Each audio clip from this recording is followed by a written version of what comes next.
você quiser se tornar um calistênico esse ano, eu vou te dar 9 conselhos que vão te fazer ser um dos melhores calistênicos que começaram este ano. Quando eu comecei na calistenia, eu não sabia nada sobre calistenia, mas eu queria fazer o que eles faziam. Eu tinha muita dificuldade em tudo, mas eu não desisti. Depois de muito sufoco e estudo, hoje eu sei tudo para criar o calistênico perfeito. Então agora eu vou te dar 9 conselhos para virar o calistênico perfeito. Começar pelo que dá resultados estéticos. Mas como assim, Eric? Você está indo contra todo mundo. Vou explicar. Dando um exemplo aqui do corpo. Vamos supor que você começa treinando bíceps, tríceps, braço, ombro, peitoral, trapézio, vai, perna, coxa e panturrilha. Vamos supor que você começa assim, separando. Na perna a gente tem vários músculos, mas vamos supor que você separa nos dias de treino. Você separa quadríceps, posterior de coxa, de panturrilha e por aí vai. Tem muito músculo para você treinar, é muita sobrecarga. Se você treinar um ano, vamos supor que você treine um ano todos esses músculos, eles vão evoluir pouco a pouco. Mas se você botar o foco desses músculos no seu trapézio, você treinar um ano trapézio, pode ter certeza, você vai ficar com puta trapezião. Se você treinar um ano peitoral, você vai ficar com puta peitoral. Um ano abdômen, você vai ficar com um abdômen fudido de bom. Mesma coisa panturrilha e outros músculos. Então você viu que você, em vez de dispersar seu foco por vários músculos, você colocou em apenas um músculo. Então no começo é isso que a gente vai fazer. Em vez de a gente focar em todos os músculos do corpo, a gente vai focar em um, vai focar em 2, em 3, nesse limite. Para que a gente comece a ver resultado e gostar daquilo que está fazendo. Eric, eu quero ter um puta peitoral gigante. Então, eu vou fazer exercícios apenas para o peitoral. Eu vou parecer um pombo? Eu vou parecer um pombo. Eu vou ter um peitoral gigante e o resto não. Mas com o tempo de calistenia, você vai melhorando esses pontos. Mas essa primeira parte de treinar o que dá resultado, essa primeira etapa é para fazer o praticante iniciante gostar do esporte e fazer esse esporte por anos, ou pela vida toda. E não se preocupe, você fazendo esse esporte por anos, você vai melhorar toda a estética do seu físico. Comigo foi assim, no começo eu treinava muito peitoral, hoje em dia eu não treino peitoral, eu treinava bastante peitoral, só que eu não tinha nada de costas e não tinha nada de perna. Então o que eu fiz? Comecei a treinar costas. Minhas costas hoje em dia é superior ao meu peitoral e minhas pernas também é superior ao meu peitoral. Foi um negócio que eu botei no início, mas meu peitoral não é um ponto ruim, mas ele perde totalmente o foco, o poder, quando comparado com as minhas costas. Conselho 2, que eu poderia separar em vários outros conselhos, mas eu vou dar um conjunto porque eu quero que você saia desse vídeo quase um calistênico perfeito. Ah, mas por que quase não um calistênico perfeito? Porque você vai saber tudo para se tornar um calistênico perfeito, tá? Só que, para se tornar um calistênico perfeito, você tem que praticar isso tudo que você sabe. O segundo conceito é fazer o básico bem feito. Como assim, Eric, o básico bem feito? Dormir bem, comer bem e beber bem. Você tem que beber bem, comer bem, dormir bem, para você ser um ser humano saudável. E para você ser um calistênico saudável, um bom calistênico, você também tem que fazer isso bem feito. Outra coisa que eu quero misturar o conselho 1 com o conselho 2 é que se você faz um treino muito enorme, cheio de detalhes, e vai e volta, e faz uma dieta muito enorme, cheia de detalhes que você não pode errar, você vai acabar não ficando no esporte, porque você vai ver muita dificuldade e pouco resultado e você vai acabar fugindo. Terceiro conselho é saber o seu objetivo na calistenia.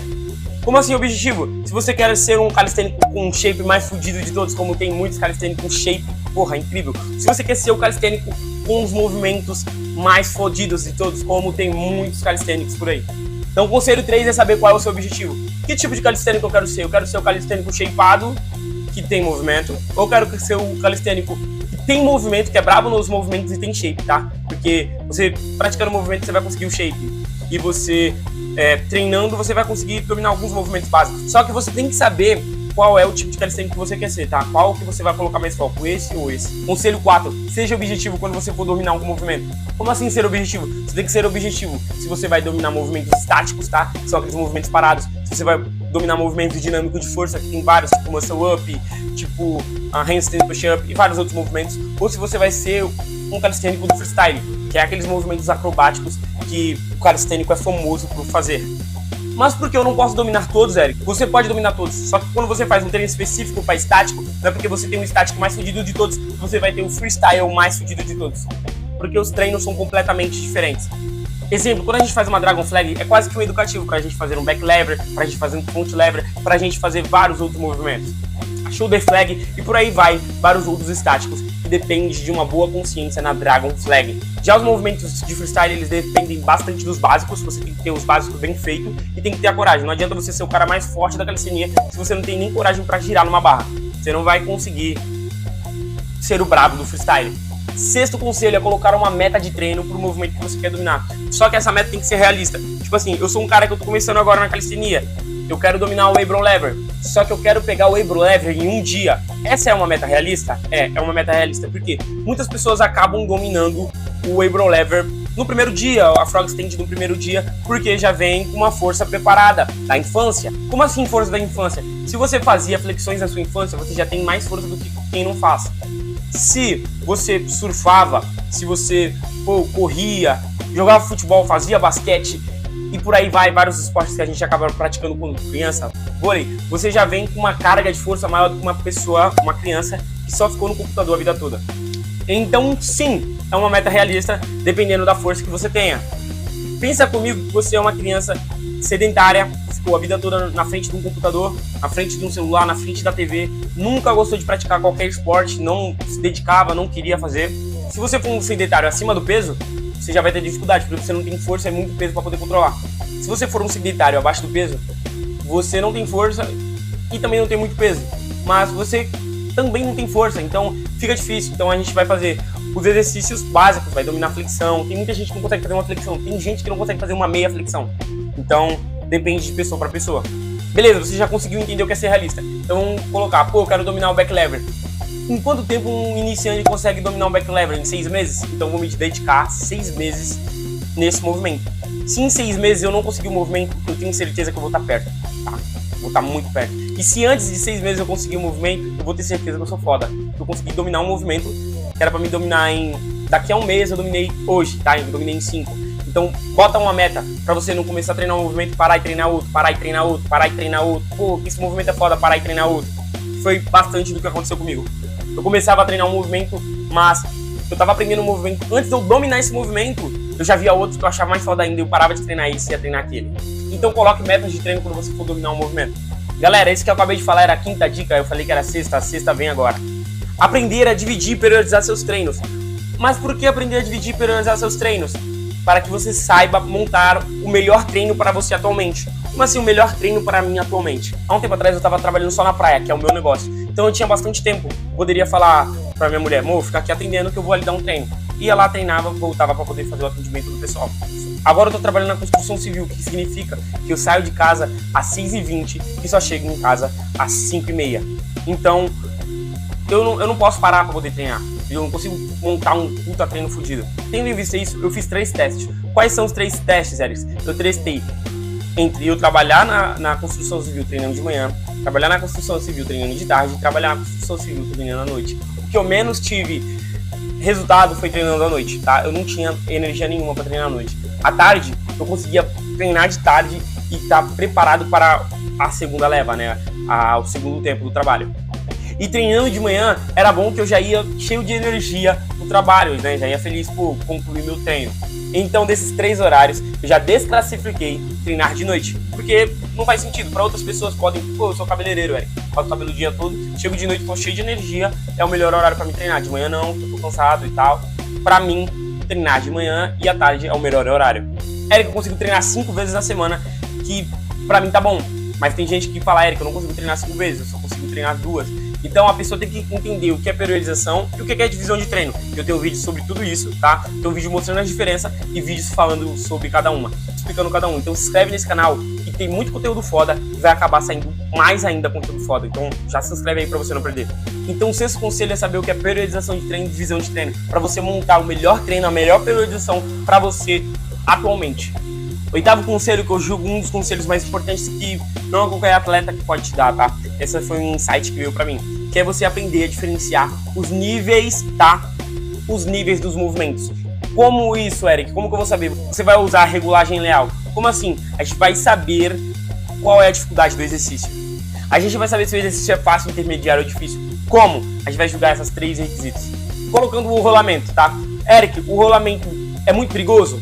Não, não é muito perigoso. Eric, o rolamento precisa de muita força? Não, o rolamento quase que não precisa de nenhuma força, tá? Então, não precisa de muita força. Eric, o rolamento precisa de muita técnica? Não, não precisa de muita técnica. Então a gente vai regular aqui, ó. O que mais precisa? Precisa de mais técnica. E depois, ele é um pouco mais perigoso.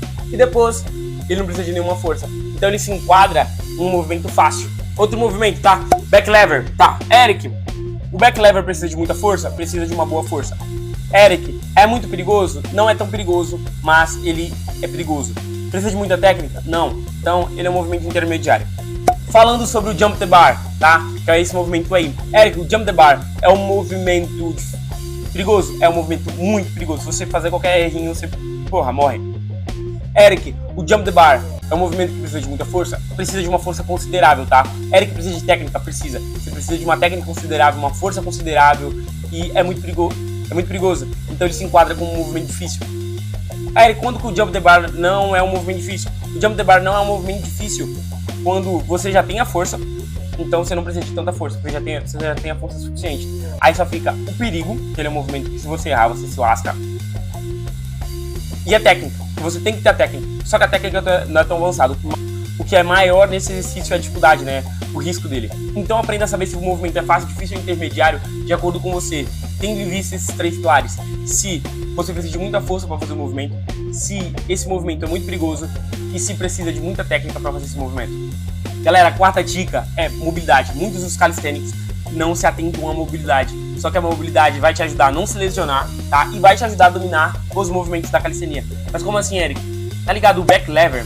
O back lever não é um movimento difícil. Mas se você tiver força, se você não tiver mobilidade suficiente para ficar nessa posição, você não vai aprender o back lever. O V-sit não é um movimento difícil. Mas se você não tiver mobilidade para ficar nessa posição, você não vai conseguir dominar esse movimento. A handstand eu considero um movimento intermediário, tá? Ela é um movimento intermediário, mas para você ficar perfeito, para você ter ela perfeita, você precisa de mobilidade, tá? Você precisa de mobilidade de ombro. E você pode até conseguir ficar na handstand sem ter uma mobilidade de ombro suficiente, mas você precisa estar perto dessa mobilidade, porque senão você vai exigir muita força do seu corpo. E se você tiver muita força, você até consegue segurar por alguns segundos. Só que se você não tiver muita força e se você ainda estiver acima do peso, você não vai conseguir ficar nessa posição. Por que, Eric? Se você tem muita mobilidade, você fica aqui na handstand, reto. Se você tem pouca, você fica assim, ó. Seu corpo ele fica assim. Olha onde que meu braço tá. Fica assim pra handstand. Você fica torto. As costas, pra tentar manter o equilíbrio, elas em vez de ficarem assim, elas ficam assim. Elas entortam. Você fica numa handstand de banana. Seu corpo faz isso pra tentar ficar equilibrado na handstand. Então mobilidade, ainda mais com um calistênico que tá iniciando, é importante, tá? É muito importante a mobilidade. E se você começar a treinar a mobilidade cedo, você não vai se arrepender quando você tiver lá um calistênico já mais velho, fala, puta, eu consigo fazer esse movimento e tal, você não consegue porque eu comecei a treinar mobilidade. E mano, mobilidade é gostoso de fazer, tá? É da hora. Eu no começo não gostava muito de mobilidade, só que hoje em dia eu gosto bastante. E eu insiro mobilidade já nos inícios dos meus treinos. Pô, vou treinar peitoral, vou treinar costas. Então o que eu vou fazer? Vou fazer um pouco de mobilidade pros ombros, né? Vou treinar um pouco de flexibilidade pras costas, o peitoral, e aí vai. Nona dica, Eric, pra mim ser o calistênico perfeito esse ano. Cara, não desista, tá? Muita gente começa a calistenia e desiste. Muita gente começa a calistenia e vai pra academia e chega na academia, não é aquilo que ela queria, ela desiste, ela não fica em nenhum esporte. Não desista, porque é muito do que eu falei aqui nesse post aqui do meu Instagram, que eu vou acabar lendo pra vocês agora. Não importa o quão devagar você vá, desde que você não pare, tá? Se você não parar, você vai alcançar o seu objetivo. Então não desista, tá? Um dia você poder postar uma foto dessa no seu Instagram. Já foram 9 conselhos, 9 segredos, 9 dicas. E agora eu vou dar um bônus pra vocês, que eu sempre gosto de estar dando um bônus. Eu coloco 9, mas eu dou 10. Eu coloco 5, mas eu dou 6. É assim que funciona aqui no canal. Eu sempre entrego mais do que prometido.